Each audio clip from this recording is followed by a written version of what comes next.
One Question is designed to give subscribers valuable insights on how executive leaders in college athletics think about key issues on their respective campuses, in their departments, or within their leagues and conferences.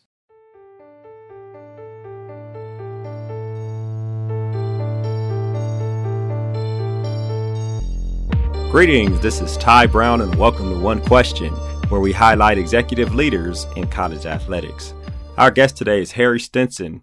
Harry is the athletics director at Lincoln University, and he joined there as athletics director in July 2017. Greetings, Harry. Thanks for joining us today.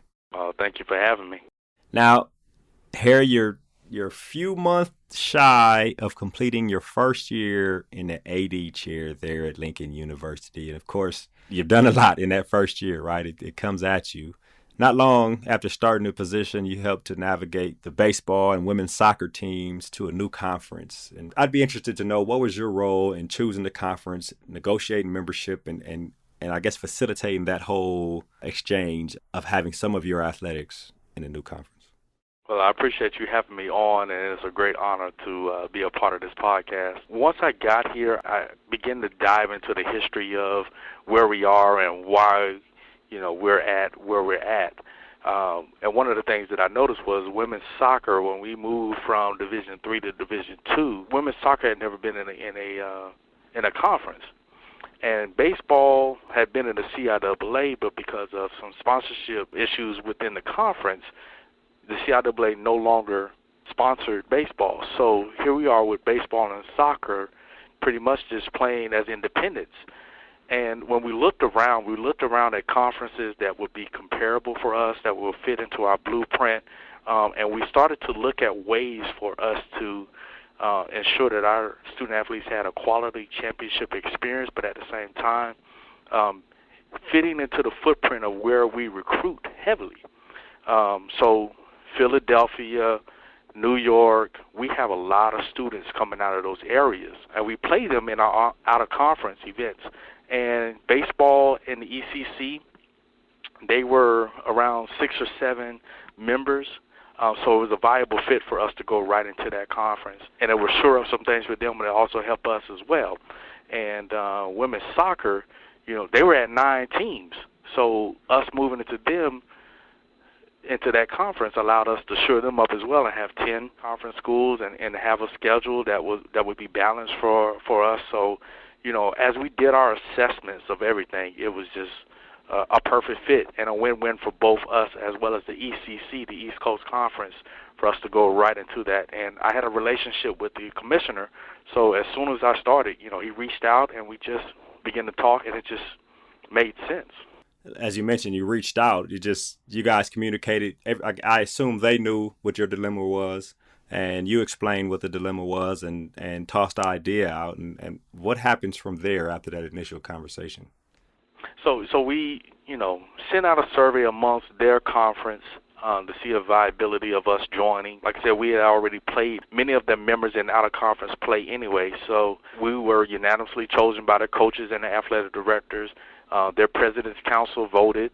Our board of trustees, our president, voted. And so I kind of led the charge for our university to head towards the ECC in these two sports. So as everything started to come together, everything just fit naturally. So it just spawned a great partnership. And as the commissioner and I did our due diligence on both sides, we were able to forge this partnership together.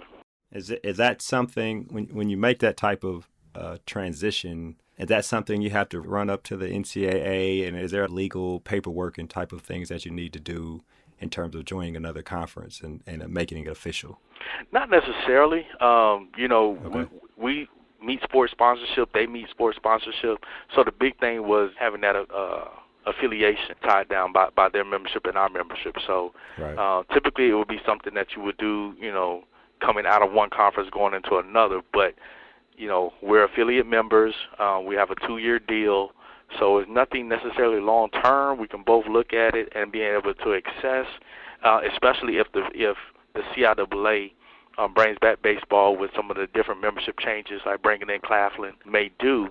Then we can sit back and assess and then look at all the different characters that come into place, finances, sponsorships, scholarships, everything. And so not necessarily having to go to the NCAA level, but definitely within your cohort of key stakeholders to make sure that it fits. In that time period between the announcement by the CIAA that the conference was not going to sponsor baseball anymore and your announcement of Lincoln's baseball and women's soccer team joining the East Coast Conference, how did you show leadership? Because my assumption is that there was some anxiety amongst the coaches and student athletes during that, I guess it was a few months time period. The main thing was just, being very transparent with the students and letting them know the direction that we want to take the program. A lot of folks had things up in the air, but, reassuring them, letting them know the direction. And they knew from my conversations with them early on that I wanted them to have an opportunity to compete for national championships, have a great quality experience as student athletes, and be able to play for conference championships. So in order to do that, we have to be in a good conference. We have to be competitive. And so now everything is trajectorying up on us making sure that that occurs. Right. So it wasn't a real tough sell because they felt like we get to keep playing at the school I chose to come to. We get to play against good competition, and we can potentially compete for a conference championship. Correct. Excellent. Well, they're at Lincoln. Now, Lincoln has a long, storied history. It was the first historically black college and university to grant degrees. It's been, in the past, it was a Division III school. It recently restarted football. There's a number of things in the history of Lincoln University that fit with this type of change, right? The new precedent being set, like, well, let's start football again. Let's degrees. I mean, of course, Lincoln was like I mentioned, was one of the first HBCUs. What makes you excited about the current times with you in the leadership of athletics there at Lincoln University?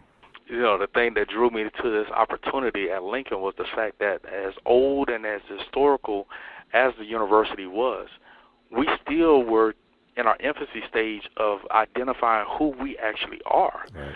So you're about the liberal arts. You know about the poets that come through here, the Thurgood Marshalls that's come through here, the Paul Lawrence Dunbars and folks like that.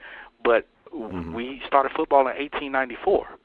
So in 2 years, we'll be celebrating 125 years of football. But we had a 60-year hiatus in that time, and we did away with football in 1960, and now brought it back in 2008. So 2018, we're celebrating 10 years of having football back on this campus. And so there's a large number of alumni that doesn't even know what a fall at Lincoln is with football. So we get to create traditions. We get to build upon our own, standards. We get to create all these different things. We get to figure out what our identity is within Division II, within, having a group within the CIAA, with the basketball tournament history and everything else. So, we get to build upon, folks like Fritz Pollard, being here as a head football coach in the 1900s, and he being succeeded by Paul Robeson. So we get to build upon those things, and now we have a young man by the name of Joshua Dean that's going to lead our football team into our 10th season, and just all the different things that we are building. Looking at how we change our logo, how we change the experiences. So the best thing about my job is I get to create and put folks in position to excel. So it's exciting, and we get an opportunity to win at a high level, and we get to see it all come into fruition.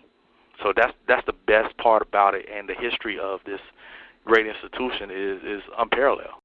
Right. Well, it sounds like you're excited. Of course, you're no stranger to leading. You served as the interim commissioner before, and you were actually a interim athletic director. And, of course, now you are the athletic director. You're in the chair there at Lincoln University. You get to create and maintain an environment that people want to be a part of. And it sounds like if the leader is excited, I can guarantee that the coaches, the student athletes, and everybody that's working there with you is probably just excited as you are. Harry, I appreciate you joining us today on One Question. Thank you. That was Harry Stinson. He is the athletics director there at Lincoln University. And of course, they just announced earlier this year that baseball and women's soccer will compete in a different conference than all the rest of their sports. And he did all this within his first year at Lincoln University. And this is Ty Brown with one question. And keep in mind, the role of a leader is to create and maintain an environment that people want to be a part of. And as always, be better tomorrow than you are today.